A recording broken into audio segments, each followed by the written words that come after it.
आपके स्टेट के आपके चीफ मिनिस्टर के बारे में चुटकुला है, मैं सुना देता हूं आपको। सुनना है?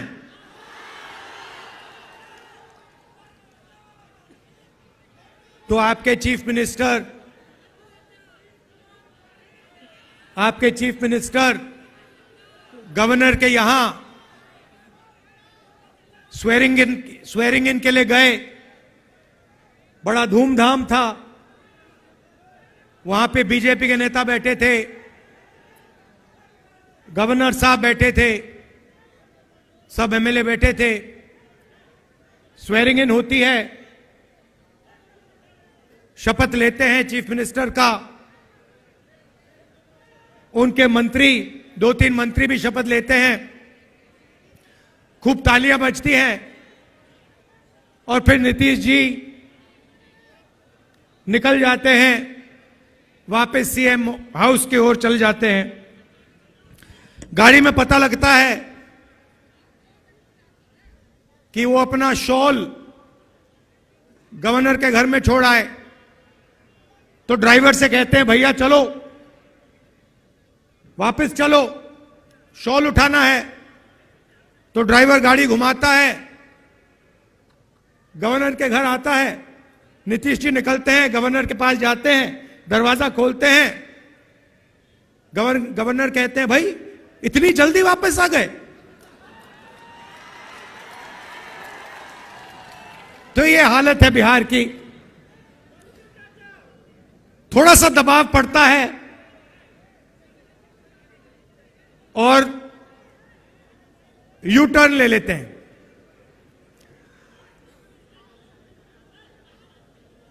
दबाव क्यों पड़ा? क्योंकि बिहार में हमारे गठबंधन ने एक बात जनता के सामने रखी है। इस यात्रा में हम 5 न्याय की बात कर रहे हैं। उनमें से एक न्याय,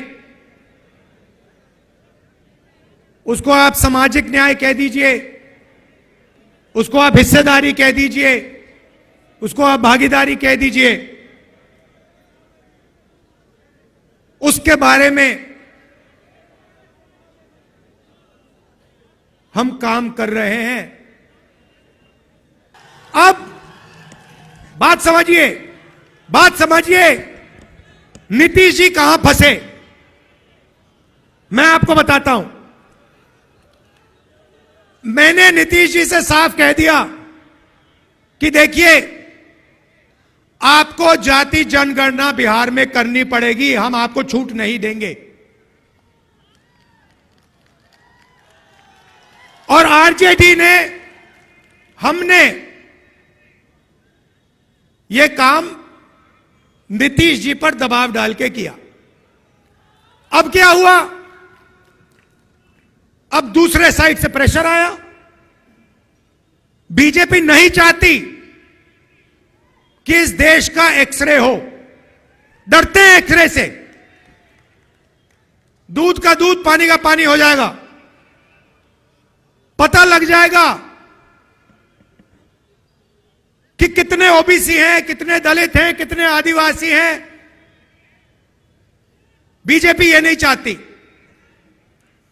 बीजेपी चाहती है कि आपका इधर ध्यान जाए, उधर ध्यान जाए, आगे पीछे ध्यान जाता जाए, मगर सामाजिक न्याय पे गलती से भी आपका ध्यान ना चला जाए। नीतीश जी बीच में फंस गए और बीजेपी ने उन्हें रास्ता, निकलने का रास्ता दे दिया और नीतीश जी उस रास्ते पे निकल गए। सामाजिक न्याय देने की जिम्मेदारी बिहार में हमारे गठबंधन की है। नीतीश जी की यहां कोई जरूरत नहीं है। यहां पे हम अपना काम कर लेंगे मिलके। हमारा गठबंधन यहां पे जो करना है कर देगा। यह हुई बात सामाजिक न्याय की। अब मैं आपको आर्थिक न्याय की बात करना चाहता हूं। आपने मुझे अभी वो माला दिया, मखाने वाला माला, उसको लाइए यहां जरा। कहां है वो?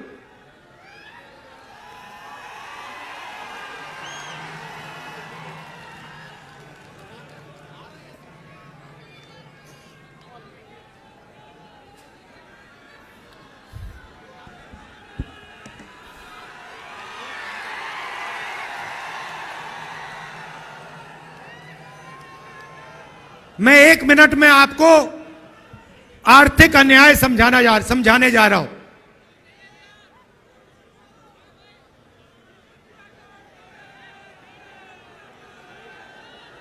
ये बिहार के मखाने इतने मजेदार है, ये खा गए होंगे उनको।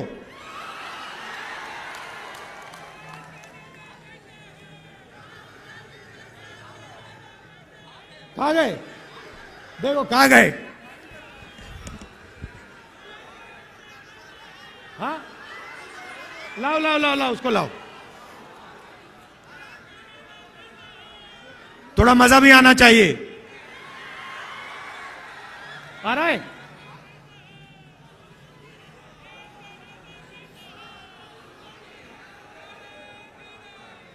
ये आ गया।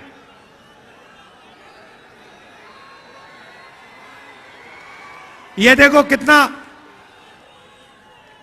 सुंदर मखाने का माला है। अब ये देखिए, मैं आपको मजेदार बात बताता हूं, इसको यहां लाइए। ये तकरीबन 10 किलो का है, ठीक है?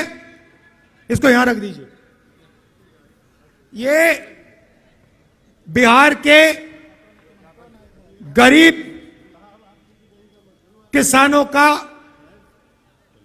खून पसीना है। सही बात है। ये बिहार के गरीब लोगों ने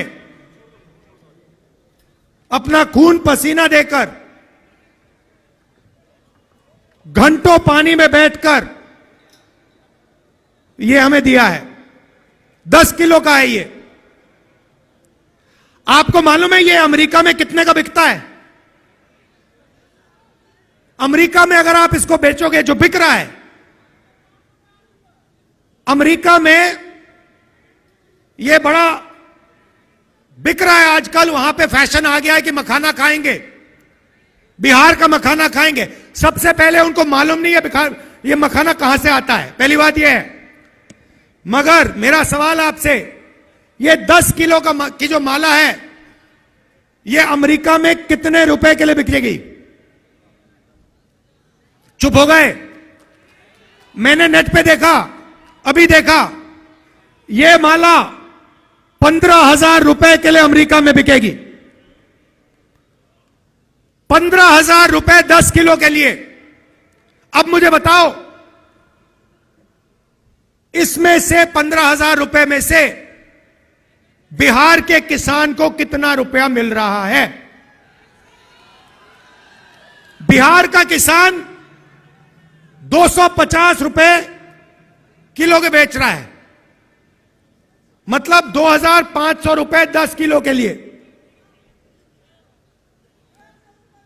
ये 15,000 रुपए, गलती की मैंने, ये 15,000 रुपए 1 किलो का, मतलब ये माला अमेरिका में 1,50,000 रुपए के लिए जाएगा।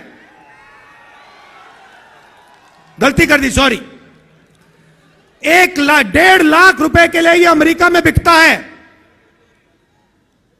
और यहां पे हमारे किसान को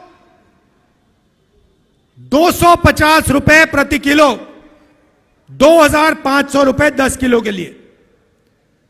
मैं आपसे पूछना चाहता हूं, ये पैसा जा कहां रहा है? ये जा कहां रहा है? किसके हाथ में जा रहा है? ये किसान के हाथ में तो नहीं जा रहा ना। तो ये देखिए, इसको कहते हैं आर्थिक अन्याय, और ये हर चीज में हो रहा है। जो मैकेनिक गाड़ी बनाता है, जिसने इस माइक्रोफोन को आज सुबह ठीक किया, मोबाइल फोन को जो ठीक करता है, जूते बनाता है, टी शर्ट बनाता है, जो भी हाथ से काम करता है, उसके साथ हिंदुस्तान में भयंकर अन्याय हो रहा है। इसके बारे में कोई बोल नहीं रहा। मैंने आपको बोला कि 10 किलो की माला अमेरिका में 1,50,000 रुपए के लिए बिक रही है। आप हैरान हो गए।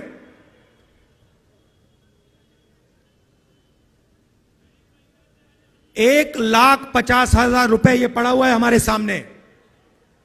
इसमें से 2-3 हजार रुपए किसान के जेब में जा रहे हैं। क्या ये अन्याय नहीं है? सबसे बड़ा न्याय है। तो जब हम आर्थिक न्याय की बात करते हैं, हम चाहते हैं कि अगर ये 1,50,000 रुपए की माला है तो कम से कम 30-40 हजार रुपए तो किसान के हाथ जाएं। अगर मैकेनिक काम कर रहा है, मोबाइल फोन को कोई ठीक कर रहा है, खेत में काम कर रहा है, उसको अपनी मेहनत का सही फल तो मिले। और जहां भी देखो हिंदुस्तान में, मैंने छोटा सा उदाहरण दिया आपको, जहां भी देखो जो गरीब है, कमजोर है, हाथ से काम करता है, उसको अपनी तपस्या का फल नहीं मिलता देश में। तो ये दो बातें मैं आपसे कहना चाहता था। एक, किसकी कितनी आबादी है, ओबीसी कितने, दलित कितने, आदिवासी कितने, और उनमें से कितने गरीब हैं, कितनों के पास सरकारी नौकरी है,